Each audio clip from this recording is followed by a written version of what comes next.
시편 42편입니다. 시편 42편 1절에서 11절까지 교독하도록 하겠습니다.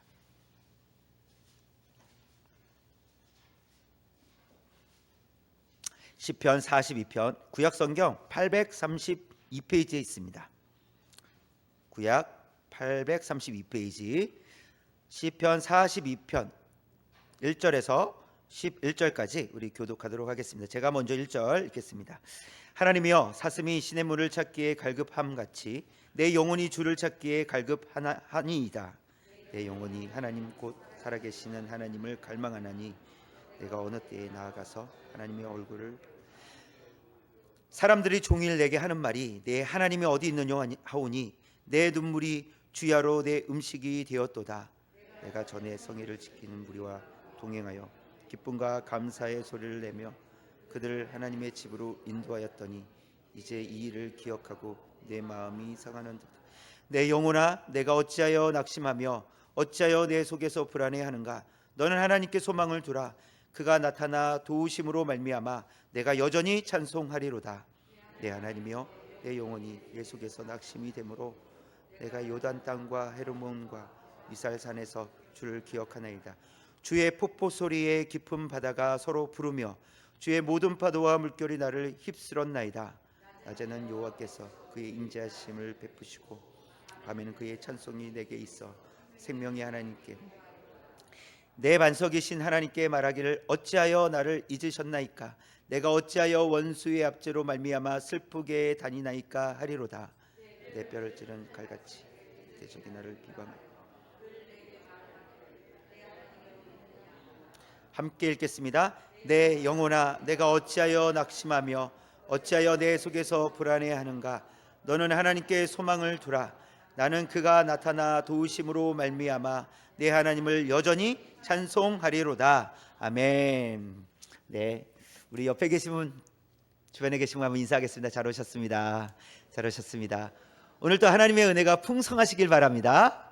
네, 그렇게 또 한번 인사하시겠습니다. 하나님의 은혜가 풍성하시길 바랍니다. 네, 오늘 말씀의 제목은 영적 갈급함입니다. 여러분, 과거에 좋았을 때가 있잖아요. 우리가 이렇게 과거를 회상하면서 그때 참 좋았는데 이럴 때가 있어요. 근데 이제 흐뭇할 때가 있어요. 과거에 그거 생각하면 흐뭇하고 이렇게 마음이 좋을 때가 있는데 또 때로는 그때로 돌아가고 싶다 이런 마음이 들 때도 있어요. 그때였으면 좋겠다 이럴 때도 있죠. 과거를 자주 회상한다는 것은 뭐 여러 가지 이유가 있겠지만 그 중에 하나는 지금 현재가 만족스럽지 않을 때도 과거를 회상하게 됩니다. 그때가 참 좋았는데 이런 생각을 하게 되죠. 그것이 이제 뭐 관계에 대한 부분이라면 그때는 관계가 괜찮았는데 뭐 이렇게 생각할 수도 있고요. 또 어떤 물질적인 부분이라면 그때는 이런 걱정 안 했었는데 뭐 이렇게 생각할 수도 있겠죠. 그러니까 과거의 어느 시점에 그때 좋았을 때 그리고 즐거웠을 때 그때가 생각이 나서 그때로 돌아갔으면 좋겠다 뭐 이런 생각 할 수 있습니다. 오늘 읽은 이 시편 42편은 이 고라자손이 부른 노래입니다. 시인데 그들이 포로로 끌려갔을 때 쓰여진 시예요. 포로로 끌려갔을 때 과거를 회상할 만하죠. 포로로 끌려갔던 그때 이제 과거에 화려했던 과거에 아무 걱정 없이 하나님께 예배드렸던 그때를 그들은 회상을 합니다. 하나님의 성전은 무너졌고 포로로 끌려온 상태가 되었어요. 그러니 마음이 얼마나 힘들고 무겁겠습니까? 그리고 이 고라자손은 성전에서 노래하는 사람들이었어요. 그러니까 성전에서 하나님을 찬양하고 예배했던 그때를 떠올리면서 다시 그때로 돌아갔으면 좋겠다라는 마음을 그들은 가졌고 그때를 그리워하고 있는 것입니다. 결국 그리워한다는 것은 회복되기를 원한다는 거예요. 시간을 되돌릴 수는 없지만 그때로 회복되었으면 좋겠다. 그 시간으로 타임머신을 타고 갈 수는 없지만 그렇지만 그때와 같은 회복이 그때와 같은 예배의 기쁨이 있었으면 좋겠다라는 그런 마음을 담고 있습니다. 그래서 영적으로 회복되고 싶은 이런 간절한 마음을 가지고 지금 이 시편을 노래하고 있는 것입니다. 우리도 영적으로 갈급해 할 때가 있어요. 그렇죠? 우리가 참 이상하죠. 예배를 항상 드림에도 불구하고 갈급할 때가 있어요. 예배를 드리고 있는데도 드리는 순간에도 갈급해 할 때가 있어요. 왜 그럴까? 우리가 항상 이렇게 그래프로 따지면 이렇게 위에 쭉 올라가 있는 게 아니라 어떨 때는 쭉 내려와 있어요. 마음이 가라앉아 있을 때도 있고, 영적으로 가라앉아 있을 때도 있고, 삶과 환경이 쭉 가라앉아 있을 때도 있습니다. 그럴 때 때로는 우리는 하나님께 정말 예배드리고 싶고 하나님의 은혜를 풍성히 받아 누리고 싶은데 또 때로는 되지 않을 때가 있어요. 그런 갈급할 때가 있다라는 거죠, 우리 안에. 그렇다면 영적으로 갈급함이 있을 때 우리는 어떻게 회복할 수 있을지 오늘 말씀을 통해서 살펴보도록 하겠습니다. 첫 번째는 함께 읽겠습니다. 하나님만이 영적 갈급함을 채우실 수 있다라는 거예요. 하나님만이 영적 갈급함을 채우십니다. 우리가 할 수 있는 것이 아니라, 내가 노력한다고 해서 막 채워지는 것이 아니라 하나님께서 채워주셔야만 채워진다는 사실입니다. 1절에서 보면 사슴이 시냇물을 찾기에 갈급함 같이 내 영혼이 주를 찾기에 갈급하니이다, 이렇게 시인은 노래하고 있어요. 내가 갈급합니다. 근데 사슴이 갈급하는 것처럼 갈급합니다. 이 사슴을 비유하고 있는데, 사실 이 사슴에 대한 이야기는 우리는 크게 와닿지 않아요. 왜냐하면 사슴이 왜 물을 갈급해 할까요? 목말라서. 왜 목말라 할까요? 그러니까 여러 짐승들이 있잖아요. 그래서 그냥 생각해 보면, 사슴이 뭐 잘 뛰어다니니까 뛰어다니면 목마르겠지. 그러면 그래, 그래서 목마른가? 우리는 그러니까 사슴을 익숙하게 보고 있거나 사슴의 특징을 알거나 하지 않기 때문에 사실 사슴이 왜 목마른지 우리는 사실 몰라요. 이 말씀을 보면서 사슴이 왜 목마른지 생각해 보신 적 있으세요? 그냥 목마르겠지. 이 정도. 목이 마른가 보지. 뭐 이 정도. 근데 이유가 있다는 거죠. 사실 우리는 사슴이 잘 뛰어다니니까 뭐 그런가 보다, 그냥 이렇게 생각할 수 있지만, 잘 뛰어다니는 짐승이 또 있잖아요. 말도 잘 뛰어다니고 치타도 빠르고, 그죠? 타조도 막 뛰어다니고, 왜 걔네들은 안 하고 왜 사슴일까? 이런 거죠. 이것은 이렇게 잘 뛰어다닌다라는 의미로서 이 사슴을 이야기하는 것보다는 물을 갈급해하는 동물로 표현하는 거예요. 여기에 더 중점을 두고 이야기를 하고 있는 건데, 표현하고 있는 것인데, 이 사슴이 물이 없으면 죽을 수밖에 없다는 것을 말하고 있어요. 근데 어떤 상황이냐면, 이제 이 이스라엘 지역에서는 이 가을이 되면 이 사슴들이 짝짓기를 한다고 그래요. 그런데 이 수컷이 그때가 되면 이렇게 몸이 막 뜨거워진다고 그래요. 그래서 갈증이 나는 거잖아요. 몸이 뜨거워지면 물을 찾아 헤맨다고 하더라고요. 그런데 이스라엘 지역에는 물 찾기가 쉽지가 않은 거예요. 사막이니까 쉽지가 않은 거예요. 그래서 이렇게 너무 갈증이 많이 나는데 막 뛰어다니면서 물을 찾으려고 뛰어다니는데 물을 결국 못 찾으면 어떻게 되겠어요? 죽는다는 거예요. 그러니까 우리는 이 사슴에 대해서 정확하게 이해가 안 됐지만, 그 이스라엘 땅에서는 이 사슴이 그렇게 죽는다는 것을 알고 있는 거예요. 그러니까 물이 없으면 죽는 거예요. 그리고 물이 있을 거라고 갔는데 사막이라 신기루처럼 물인 줄 알았더니 물이 없는 거예요. 그러면 거기서 열심히 뛰어갔는데 거기서 헥헥거리다가 다른 데 물을 찾지 못하면 죽을 수밖에 없는 그런 상황이라는 거예요. 그런 의미로서 사슴이 물을 찾아 헤맸지만, 갈급해서 물을 찾아 헤맸지만 찾지 못하면 죽는 것처럼, 지금 이 시인은 지금 제 심정이 그렇습니다 라고 하고 있는 거예요. 하나님을 제가 찾는데 하나님을 만나지 못하면 저는 죽는 것과 같습니다. 죽을 지경입니다 라고 그렇게 고백하고 있는 겁니다. 여러분, 하나님이 없는 인생은 해소되지 않는 갈증과 같다라는 거예요. 해소되지 않는 갈증. 그러니까 하나님이 없어도 사는 것처럼 보이지만, 잘 살 거라고 여기지만, 이것을 얻었는데 또 그걸 얻으니까 또 다른 것을 얻고 싶고, 또 다른 것을 얻었는데 또 더 많은 것들을 얻고 싶은 게 사람의 욕심이고 마음이잖아요. 그러니까 해소되지 않는다는 거예요. 계속 갈증이 있어요. 죽을 때까지 갈증을 일으키다가 죽는다는 거예요. 그래서 하나님이 없는 인생은 해소되지 않는다라는 것을 보여줍니다. 그리고 다른 무엇으로도 채워지지 않는 갈증은 누구만이 해소해 줄 수 있다고요? 하나님만이. 하나님께서만이 우리의 이 갈급함, 영적 갈급함을 해소해 주실 수 있다라는 것을 시인은 그것을 고백하고 있는 거예요.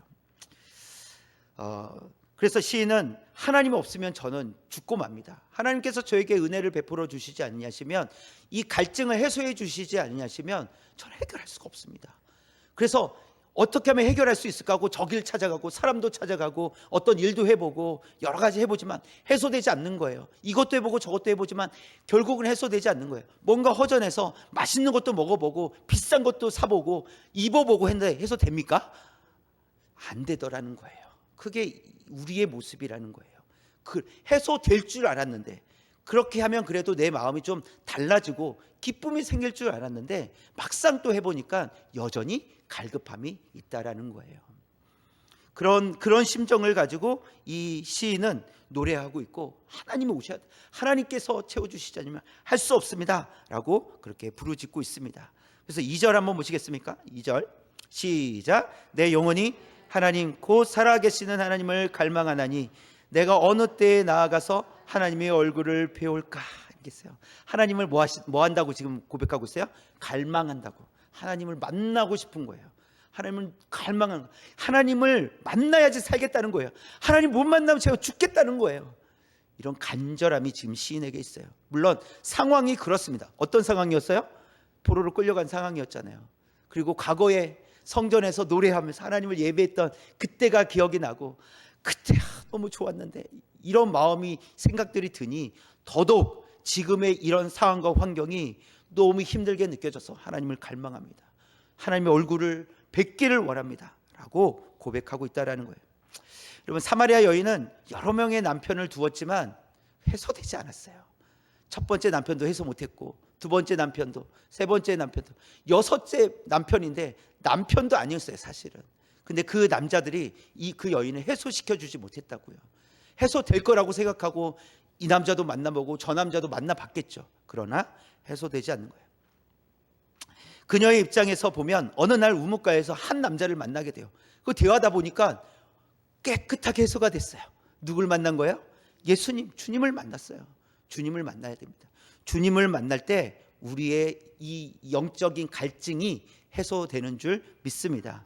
하나님이 없는 인생은 무엇으로도 갈증을 해소할 수 없어요. 그러니까 우리가 하나님을 믿기 때문에, 하나님의 은혜 안에 있기 때문에 우리는 살아가잖아요. 그럼에도 불구하고 말씀이 우리 안에 없으면 우리도 계속해서 목말라 할 수밖에 없어요. 뭔가 허전하고 부족함이 우리에게 있을 수밖에 없어요. 그래서 말씀으로 계속해서 채워져야 되는 거죠. 그런데 말씀을 채우다는, 지식을 채운다는 것이 아니라 하나님께서 그 말씀을 통해서 우리에게 말씀하시는 것을 우리가 깨닫는 거예요. 하나님의 뜻이 무엇인지, 하나님이 우리를 어떻게 사랑하시는지를 깨달을 때마다 우리는 이렇게 넉넉해지는 마음이 되는 거죠. 갈증이 해소되는 것입니다. 그래서 하나님 없이 살 수 없습니다. 하나님께서 우리의 영적 갈증을 해소해 주실 수 있습니다 라고 고백하며 나아가는 저와 여러분 되시기를 주님의 이름으로 축원합니다. 두 번째는 시작. 예배를 통해서 영적 갈급함을 채워주십니다. 언제 채워주신다고요? 예배를 통해서. 그래서 예배의 자리를 사모하는 거예요. 너무 중요해요. 예배는 우리가 드리는 것이긴 하지만 하나님 앞에 나아가는 거예요. 하나님께서 채워주시는 시간이에요. 하나님께서 우리에게 채워주시는 시간이 바로 예배의 시간이라는 거예요. 이스라엘은 왜 포로로 끌려가게 되었을까요? 그들은 하나님과의 관계가 무너졌어요. 끊어졌어요. 왜요? 죄로 말미암아. 그리고 하나님의 말씀을 따라 순종하지 않고 자기 마음대로 살아갔던, 우상을 섬기고 하나님도 섬기고 우상도 섬기고, 그러면서 그들의 신앙은, 하나님 앞에의 신앙은 엉망이었어요. 그래서 하나님은 더 이상 참을 수 없어서 여러 선지자를 보내서 선포하셨지만 그들은 듣지 않고 오히려 그 선지자를 죽이고 핍박하고 죽여서 하나님은 그들을 심판하셨어요. 그리고 바벨론에 의해 멸망하게 하셨다라는 거예요. 죄로 인해서 끊어졌어요. 죄로 인해서 하나님과의 관계가 끊어졌다는 거죠. 그런 처지에 있는 시인은 과거를 회상하며 참 좋았었다라고 이야기하는데 4절에 그것을 정확하게 표현하고 있어요. 4절 한번 읽겠습니다. 시작. 이스라엘은 내가 성의를 지키는 무리와 동행하여 기쁨과 감사의 소리를 내며 그들을 하나님의 집으로 인도하였더니 이제 이 일을 기억하고 내 마음이 상하는도다. 보시면 무리와 동행하여 기쁨과 감사의 소리를 내며 그들을 하나님의 집으로 인도하였더니 그러니까 예배자였잖아요. 그렇죠? 성가대였어요. 그러니까 그들을 하나님의 집으로 인도했었는데 이제 그때 그 일을 생각하니 마음이 어떻다고요? 속상한 거예요. 속상한 거예요. 지금의 현실이 속상한 거예요. 그때 예배를 드렸을 때 너무 좋았는데 지금의 현실이 속상한 거예요.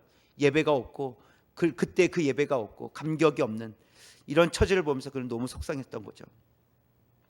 그때가 참 좋았었는데 몇 년 전까지만 해도 영적으로 충만했었는데 뭐 이런 생각을 할 수 있죠. 지금 형편이 매우 불만족스럽다라는 것을 시인은 이야기하고 보여주고 있는 것입니다. 시인은 지금의 형편이 매우 불만족스러웠어요. 그러니까 자꾸 과거를 생각하는 거예요. 과거를.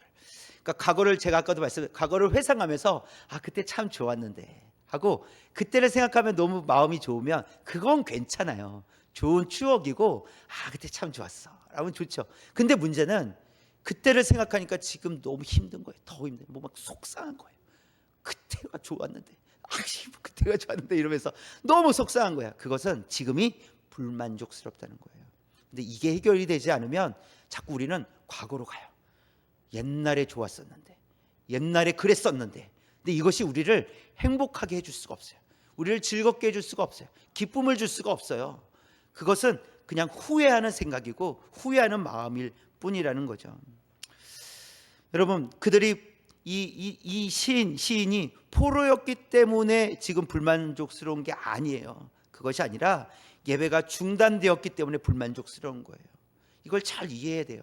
내가 포로를 끌려왔고 이게 무슨 신세냐 이것 때문에 불만족스러운 것이 아니라 내가 하나님께 예배자인데 하나님께 예배드릴 수 없는 이 현실을 보면서 만족이 되지 않는 거예요. 그게 힘든 거죠.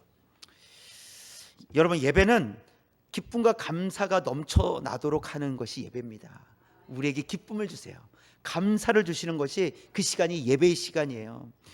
이것을 혼자만 누리는 것이 아니라 공동체가 함께 누리는 시간입니다. 이 기쁨과 감사는 공동체가 함께 누리는 시간이에요. 단지 그때가 좋았기 때문에가 아니라 그때 누리고 있었던 은혜가 얼마나 컸었는지 그때는 몰랐지만 이제는 알겠다는 거예요. 그때는 진짜 그냥 당연하다 생각을 한 거죠. 우리가 코로나를 지나오면서 그런 말 참 많이 했어요. 코로나 전에는 우리가 예배가 그냥 너무 당연했어요. 당연히 그냥 예배 드리는 거지. 근데 코로나가 딱 터지니까 예배 드릴 수 없는 상황이 닥친 거예요. 예배를 드릴 수 있다는 것이 은혜였구나. 이렇게 우리는 고백하며 3년을 보냈어요. 근데 또 지나와서 또 마음이 어떻게 바뀌었는지 모르겠어요. 또 너무 그냥 예배는 당연하고 내가 언제든지 갈 수 있고 이렇게 생각할지 모르겠지만 코로나와 같은 그런 일이 닥쳤을 때 내가 예배 드리고 싶어도 예배 자리에 나가고 싶어도 안 되는구나. 그럴 때가 오는구나. 그때 비로소 알게 되는 거야. 예배 드릴 때가 좋았는데.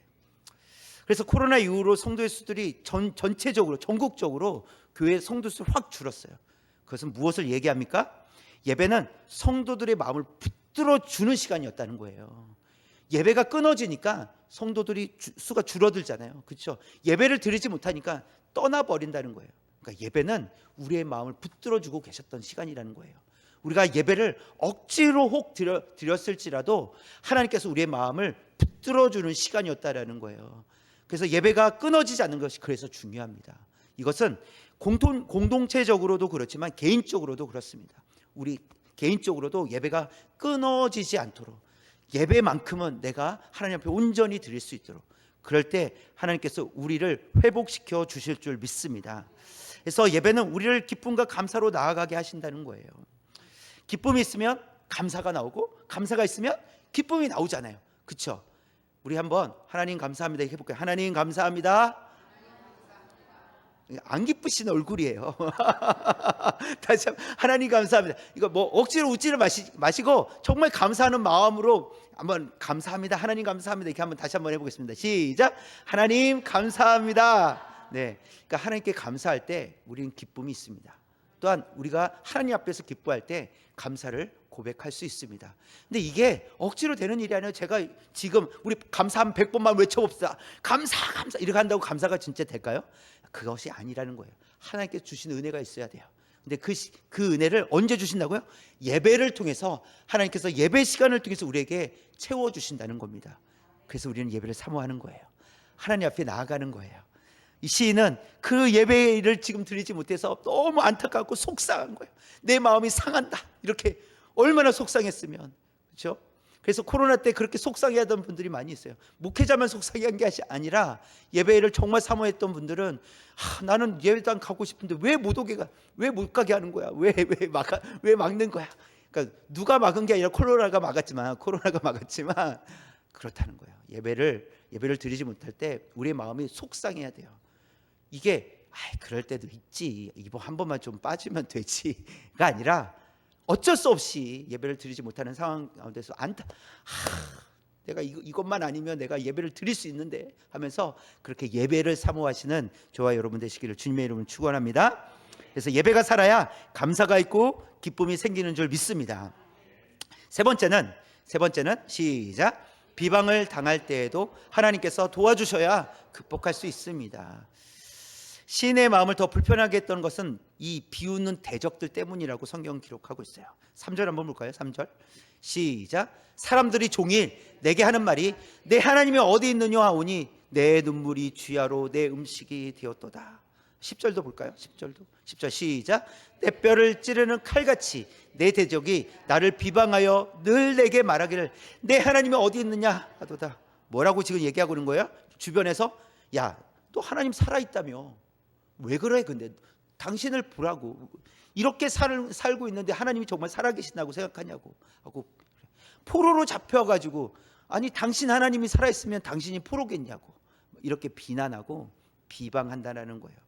근데 그 얘기를 들을 때 눈물이 주야로 내 음식 눈물이 난다는 거예요. 또 내 뼈를 찌르는 칼같이 그 말들이 칼처럼 나를 찔렀다 이렇게 이야기를 하고 있습니다. 그들의 비웃고 조롱하는 말이 시인에게는 너무 힘이 든 거예요. 하나님을 모르는 사람들은 우리 성도들이 그리스도인들이 조금이라도 거룩함을 유지하려는 것을 좀 못 참나 봐요. 자꾸 거룩하지 않게끔 살아가라고 자꾸 꼬드겨요. 예를 들어 되게 간단한 예인데 예를 들어 이런 거예요. 이렇게 믿지 않는 사람들과 뭐 회사를 같이 다니고 만나게 되잖아요. 그러면 뭐 이런 얘기를 하죠. 이 정도는 뭐 괜찮지 않아요? 뭐 교회를 다닌다고 꼭 뭐 이 정도는 괜찮죠. 이런 얘기를 해요. 아유 술 한 잔 먹는다고 뭐 그게 뭐 괜찮죠. 뭐 술 취한 것도 아니고 술 한 잔 먹는다고 괜찮잖아요. 한 잔 하세요. 뭐 이런 거죠. 사회생활 하려면 이 정도 거짓말은 좀 할 수 있죠. 다 하는데 아유 그렇게 정직하게 살다가 못 살아요. 괜찮아요. 그 정도 괜찮아요. 이렇게 얘기한다고요. 그런데 마치 우리를 굉장히 그리스도인들 생각해 주는 것처럼 말할 때가 있어요. 그 정도는 괜찮아요. 그런데 인간의 죄성은 그렇게 너그럽지 않아요. 근데 결국 그렇게 하잖아요. 크게 다르지 않다고. 뭐 교회 다닌다고 뭐 크게 다를 줄 알았더니 아니더라고. 이렇게 얘기한다고요. 뭐 그렇게 말은 하지만 다 똑같더라. 할 건 다 하더라. 안 들키기만 하면 된다더라. 뭐 이러면서 그러는 거예요. 그러니까 사람들은 우리가 거룩하게 사는 것을 꼴보기 싫은가 봐요. 이게 근데 사람이 아니라 사단이 그렇다는 거예요. 사단이 우리가 거룩하게 사는 걸 싫어해요. 그래서 우리가 조금이라도 은혜를 받잖아요. 그러면 당장 뭔가 문제를 막 일으키려고 해요. 나는 은혜 받았는데 그 은혜 받고 딱 집에 갔단 말이에요. 근데 화가 나는 일이 막 생겨요. 그럴 때가 있으시잖아요. 막 은혜를 받았는데 가서니 막 이렇게 참아야지 막 이러면서 그럴 때가 있잖아요. 참 이상하죠. 꼭 은혜 받을 때 사단이 가만두지 않을 때가 있다라는 거예요. 사단은 그렇습니다. 그래서 자꾸 비방해요. 야, 너 하나님 어디 있냐? 야, 너 그렇게 살고도 무슨 하나님의 자녀라고 거룩한 백성이라고 웃기지 마라 라고 하는 그런 사단의 음성이 들릴 때도 있어요. 우리 마음에 어려움이 있을 때 아니면 우리 마음이 편치 않을 때 우리도 약함이 있고 악한 모습들이 드러나잖아요. 그럴 때마다 또 사단은 공격하죠. 야, 그러놓고 무슨 하나님의 자녀라고 그러냐 이럴 수도 있어요. 우리의 마음을 자꾸 이게 연약하게 하는 것이 이 사단의 공격이라는 것이죠. 그러나 시인은요 5절에서 볼까요? 5절에서 이렇게 고백을 합니다. 5절 시작. 너는 하나님께 소망을 두라. 그가 나타나 도우심으로 말미암아 내가 여전히 찬송하리로다. 어디에 마음을 두라고요? 하나님께 소망을 두라 이렇게 말씀하시잖아요. 그러니까요 우리 힘으로는 안 된다는 거예요. 우리가 아무리 결심해 나 이제 이런 생각 버려야지, 이런 행동하지 말아야지 한다고 될 일이 아니라는 거예요. 하나님의 도우심이 필요하다는 거예요. 이건 솔직하게 고백해야 돼요. 하나님, 저는 잘 안 됩니다. 하나님 도와주십시오. 하나님께 소망을 두겠습니다. 하나님께 마음을 두겠습니다 라고 고백할 때 하나님께서 우리를 도우실 줄 믿습니다. 우리를 새롭게 하실 줄 믿습니다. 그것이 솔직한 그리스도인들인 거예요. 교회를 10년, 20년, 30년, 50년 다녔다고 거룩해지는 게 아니에요. 하나님 앞에 솔직해질 때 우리는 거룩해질 수 있어요. 하나님 앞에 정직하게 나갈 때 하나님의 도우심으로 우리가 거룩해질 수 있습니다. 거룩해지는 게 거룩한 삶을 살아낼 수 있는 거예요. 거룩을 유지할 수 있습니다. 그래서 시인은 답을 찾죠. 하나님께 맡겨드리는 것으로 해결하겠다고 해요. 보세요. 아까 우리가 읽었는데 내 눈물이 주야로 내 음식이 되었다. 여기서 눈물이 나가지고 입으로 계속 들어가는 거예요. 음식이 됐다는 거예요. 그렇게 눈물이 났는데 해결되지 않는데 하나님께 소망을 두겠습니다. 하나님께서 이 일을 해결해 주실 줄 믿습니다 라고 그렇게 주님께 맡겨드리며 나가겠다고 하고 있습니다. 여러분, 방해가 있고 고난이 있을 때 우리 힘으로는 할 수 없어요. 하나님의 은혜가 필요해요. 그래서 하나님의 은혜를 구해야 됩니다. 하나님께 맡겨드릴 때 우리를 모든 고난과 환난으로부터, 어려움으로부터 해방시켜 주실 줄 믿습니다. 네 번째, 마지막인데요. 네 번째, 시작. 우리가 영적 회복을 위해 가져야 할 태도가 있어요. 네 가지를 더 살펴볼 건데요. 우리가 이제 영적 회복을 위해서 우리가 가져야 될 태도가 있어요. 어떤 태도를 가져야 될까? 첫 번째, 믿음에 대한 부분인데, 시작. 하나님께서 함께 하신다는 믿음을 갖는 것입니다. 믿음을 갖는 것. 그러니까 어떤 믿음을 갖는 거예요? 하나님께서 나와 함께 하신다라는 믿음을 갖는 거예요. 나 홀로 뭔가를 해결해야 되는 것이 아니라 하나님께서 나와 함께 하십니다. 이 믿음을 갖는 거예요. 모세는요, 하나님께서 이집트에 있는 이스라엘 백성을 끌고 나오라라고 그렇게 말씀하셨을 때 근심이 많았어요. 내가 할 수 있는 게 없었거든요. 겁이 났거든요. 제가 할 수 있을까요? 저는 말도 어눌하고 말 못합니다. 뭐 이런 얘기를 몇 번씩 해요. 하나님이 답답하셨을 거예요. 그런데 하나님께서 무엇을 말씀하시냐면 안심하라고, 내가 너와 함께 하겠다 약속하셨어요. 내가 너와 함께 하겠다. 너가 힘들어하는 그곳에서도 내가 너와 함께 하겠다. 너가 울고 있는 그곳에서도 내가 너와 함께 하겠다라고 말씀하시는 거예요. 너가 고통받는 그곳에서도 내가 너와 함께 하겠다 이렇게 말씀하십니다. 예수님께서 승천하실 때 제자들 향해서 말씀하셨어요. 세상 끝날까지 내가 너희와 항상 함께 있으리라. 겁먹지 말고 가서 복음 전하라고 이렇게 말씀하신 거예요. 우리는 두렵습니다. 우리는 무언가 하려고 하면 우리는 두려워요. 그러나 하나님께서 우리와 함께 하실 줄 믿습니다. 그렇기 때문에 우리가 할 수 있다는 거예요. 그 믿음이 중요하다는 거죠. 그 믿음의 태도가 중요합니다. 하나님께서 나와 함께 하시니 하나님께서 나를 도와주실 것을 믿고 또 회복시켜 주실 것을 믿고 하나님 나아가겠습니다. 장애물도 우리가 뚫고 가는 그런 믿음으로 살아내겠습니다 하는 그런 믿음으로 사시는 저와 여러분 되시길 원합니다. 두 번째는 우리가 가져야 될 태도, 두 번째는 은혜를 구하는 거예요. 은혜를 구하는 거예요. 8절에 있는 말씀인데요. 8절 시작. 낮에는 여호와께서 그의 인자하심을 베푸시고 밤에는 그의 찬송이 내게 있어 생명의 하나님께 기도하리로다. 여기서 이제 빨간 글씨 보면 인자하심인데, 이 인자하심은 이제 그 히브리어로 헤세드라는 단어인데, 이것을 이제 번역을 하는데 번역하는 단어가 어떤 단어로 많이 번역하냐면 인자, 긍휼, 은혜 이렇게 번역을 해요. 이 인자하심이라고 번역이 되어 있잖아요. 여기서는 인자로 번역이 되어 있고, 이 똑같은 단어가 은혜로도 번역이 되고 긍휼로도 번역이 돼요. 결국은 하나님께 은혜가 있다는 거예요. 그럴 때 보세요. 이 말씀을 보시면 인자하심을 베푸시고, 그래서 밤에 어떻게 한다요? 밤에는 그의 찬송이 내게 있어 생명의 하나님께 기도하리로다. 하나님께서 은혜를 베풀어 주시면 우리는 사실 기도하기 어렵고 우리는 찬양하기 어려울 때가 있어요. 바울이 빌보 감옥에 갇혔을 때 기도하고 찬양했어요. 그때 옥문이 흔들려가지고 지진이 나서 흔들려서 옥문이 열리고 이런 사건들이 있었잖아요. 바울은 딱 이 시인과 같았어요. 바울은 기도할 수 없는 상황 가운데에서 매 맞고 옥에 갇힌 상황 가운데서 하나님께 기도하고 하나님께 찬양하는 사람이었어요. 그때 하나님께서 놀라운 일들을 베푸십니다. 마찬가지로 이 시인도 하나님의 은혜가 있을 때 할 수 있다는 거예요. 하나님의 은혜가 있을 때 찬양이 시작될 수 있고, 하나님의 은혜가 있을 때 기도가 시작될 수 있다는 거예요. 그 사람의 은혜를 우리가 구하는 거예요. 하나님, 날마다 하나님 우리에게 은혜를 베풀어 주옵소서. 우리에게 필요한 은혜를 주셔서, 하나님 우리 힘으로는 할 수 없지만 은혜 베풀어 주시면 기도가 시작되고 찬양이 시작될 줄 믿습니다.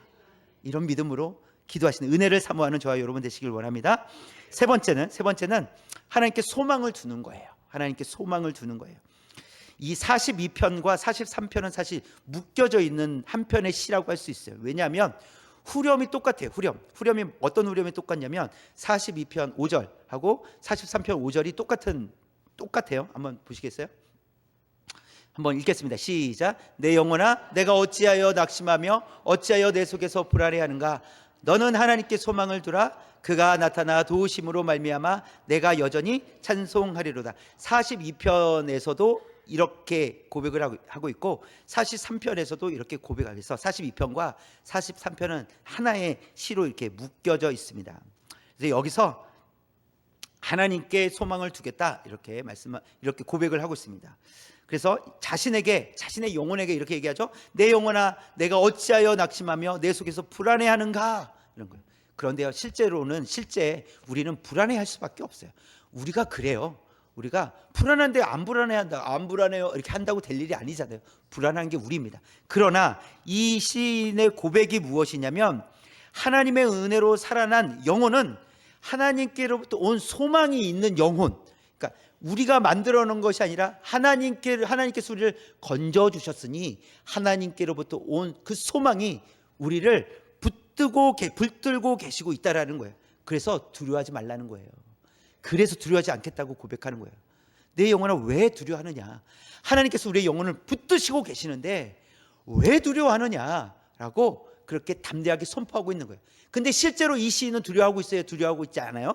두려워하고 있다는 거예요. 사실은 우리는 두려워할 수밖에 없어요. 그러나 그 주님을 바라보고 우리에게 소망 주신 하나님을 바라볼 때 우리가 두려워하지 않을 수 있다라고 그렇게 고백하고 있는 거예요. 내 영혼아, 왜 두려워하느냐? 하나님께서 우리를 보호하시고 우리와 함께 하시는데 내 영혼아, 하나님을 의지하라고, 하나님께 소망을 두라고 그렇게 자기 자신에게 선포하고 있는 거예요. 그래서 때로는 그렇게 얘기해서, 용수가 괜찮아, 잘할 수 있어, 기도하자 하면서 자기 자신에게 그렇게 위로도 하고 용기도 주고 하는 거예요. 쑥스러우시죠? 그렇게 돼요? 저도 잘 안 하긴 하는데, 저도 이 자리에 자꾸 제 이름 부르면서, 용수가, 이름도 여자 이름인데 용수가 수가 제발. 그러니까 자기 자신을 위로할 때 하나님의 위로가 함께 임하실 줄 믿습니다. 그러니까 하나님께 소망을 두는 거예요. 하나님께 소망을 둘 때 참된 위로가 있을 줄 믿습니다. 마지막 네 번째인데요. 네 번째, 하나님께 나아가길 그래서 힘써야 돼요. 이건 갈망한다는 거예요. 아까 우리가 보았던 갈망한다는 것인데, 43편 3절과 4절 한번 볼까요? 어떻게 갈망하겠다라고 얘기하는지 빨간 글씨만 연속해서 읽겠습니다. 시작. 주의 거룩한 산과 주께서 계시는 곳, 하나님의 제단, 하나님께 이르리이다. 이렇게 지금 시인이 고백하고 있는데, 보세요. 주의 거룩한 산, 그러면 조금 멀잖아요. 그렇죠? 산이 저기서 보이는 거니까 산. 그런데 그 다음 표현에 주께서 계시는 곳이신 거예요. 그렇죠? 좀 더 가까워진 느낌이죠. 그리고 하나님의 제단, 더 가까워졌죠. 그 다음에 어디까지 이르겠다고요? 하나님께 이루고 싶다라는 거예요. 이런 마음, 이게 점진적으로 지금 고백하고 있는, 주의 임재를 직접 경험하고 싶습니다. 저기 산처럼 저쪽에 계신 하나님이 아니라 지금 내가 만나는 하나님, 그 하나님을 경험하고 싶습니다. 지금 이곳에서 하나님 만나고 싶습니다. 하나님 사모합니다. 이런 고백을 지금 시인이 하고 있는 거예요. 그 학생들 데리고 수련회 가면, 연합 수련회죠. 많은 교회들이 모이는, 몇백 명씩 막 모이는 수련회를 이렇게 가보면, 어떤 교회들은요, 이제 예를 들어 저녁에 대부분 이제 말씀 시간이잖아요. 저녁. 그러면 밥을 정말 빨리 먹고 아직 한참 시간이 남았는데 자리에 앉아 있어요.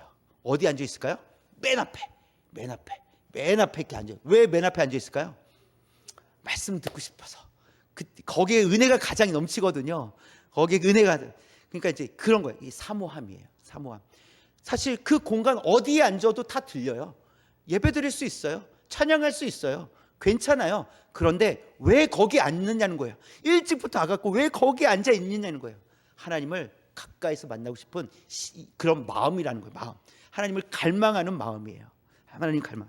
우리가 예배를 드릴 때 하나님, 정말 하나님 저기 멀리 계신 하나님이 아니라 저기 산에 보이시는 저곳에 하나님 계시지가 아니라 이곳에 계신 하나님, 우리를 만나주신 하나님, 이곳에서 우리를 만나주신 하나님을 사모하시는 저와 여러분 되시길 원합니다. 그래서 예배가 살아나는 거예요. 예배는 분위기가 아닙니다. 우리의 마음을 하나님께 온전히 드릴 때 예배가 살아나게 될 줄 믿습니다. 하나님께서 우리의 예배를 회복시켜 주실 줄 믿습니다. 우리에게 은혜 베풀어 주실 줄 믿습니다. 아니, 다른 사람들은 아무도 은혜를 못 받는데 아니, 나 혼자 은혜를 받고 있는 거예요. 얼마나 좋습니다. 상상만 해도 좋지 않아요? 오늘 너무 좋았어. 하나님 나를 만져주셨어. 그럼 얼마나 좋아요. 룰루랄라 하면서 집으로 돌아갈 거 아닙니까? 그런 은혜를 우리가 경험하는, 그런 예배를 사모하는 저와 여러분 되시기를 주님의 이름으로 축원합니다. 아멘. 제가 한번